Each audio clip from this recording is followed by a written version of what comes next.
Sobat Kairos yang dikasihi Yesus Kristus, firman Tuhan yang menjadi renungan kita hari ini tertulis dari Kolose 2 ayat 7. Beginilah pembacaan firman Tuhan. Hendaklah kamu berakar di dalam Dia dan dibangun di atas Dia. Hendaklah kamu bertambah teguh dalam iman yang telah diajarkan kepadamu, dan hendaklah hatimu melimpah dengan syukur. Sobat Kairos yang terkasih, dalam nama Tuhan Yesus Kristus, firman Tuhan melalui Paulus dalam surat Kolose ini menyuarakan kepada kita agar kita menemukan seluruh kepenuhan hidup, maka kita harus mengakarkan hidup dalam Yesus Kristus dan membangun kehidupan di atas dasar yaitu Yesus Kristus. Sebab seluruh kepenuhan Allah diam di dalam Yesus Kristus.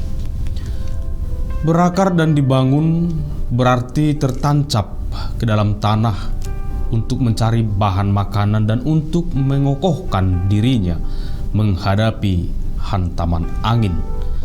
Manusia berakar di dalam Dia berarti semakin memahami dan meneladani Yesus sebagai sumber kekuatan hidup.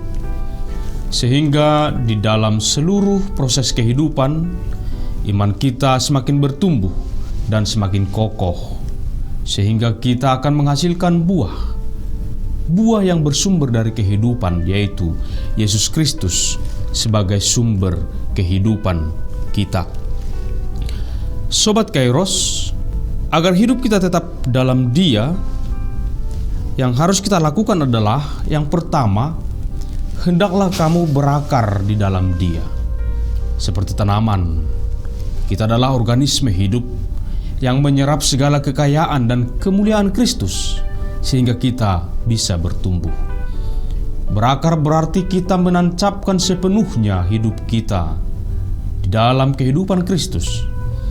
Kita tidak hanya menyerap berkat-berkat-Nya, menerima berkat-berkat-Nya, tetapi juga menjadikan Kristus sebagai teladan, pemimpin, inspirator, yang olehnya kita memutuskan segala sesuatu dan melakukan segala sesuatu.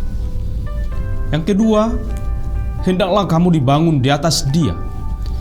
Kristus adalah fondasi, tempat kita menancapkan segala prinsip yang menopang kehidupan. Janganlah membangun di atas dasar yang rapuh. Kalau kita dibangun di atas Dia, maka kita akan dapat bertumbuh teguh dalam iman. Tetapi kalau kita menanggapi dan melakukan firman atau ajaran Kristus, maka berarti kita sedang berakar dan dibangun di atas Dia. Kita akan bertumbuh dan bertambah teguh. Selain berakar dan dibangun di atas Dia, kita dinasihati melalui firman Tuhan hari ini untuk senantiasa melimpah dengan ucapan syukur. Melimpah berarti sesuatu yang kita miliki lebih dari yang kita butuhkan. Bagi anak-anak Allah, mengucap syukur tidak tergantung situasi dan kondisi, tetapi menjadi gaya hidup setiap hari. Oleh sebab itu, marilah kita menghasilkan buah dari sumber kehidupan, yaitu Kristus, sebagai ucapan syukur kita. Firman Tuhanlah senantiasa meneguhkan iman dan mengajak kita untuk selalu berbuah lebih baik. Kiranya Tuhan dipermuliakan dan kita juga semakin terberkati dan semakin teguh di dalam Kristus. Amin. Selamat beraktivitas Sobat Kairos. Tuhan Yesus memberkati. Shalom.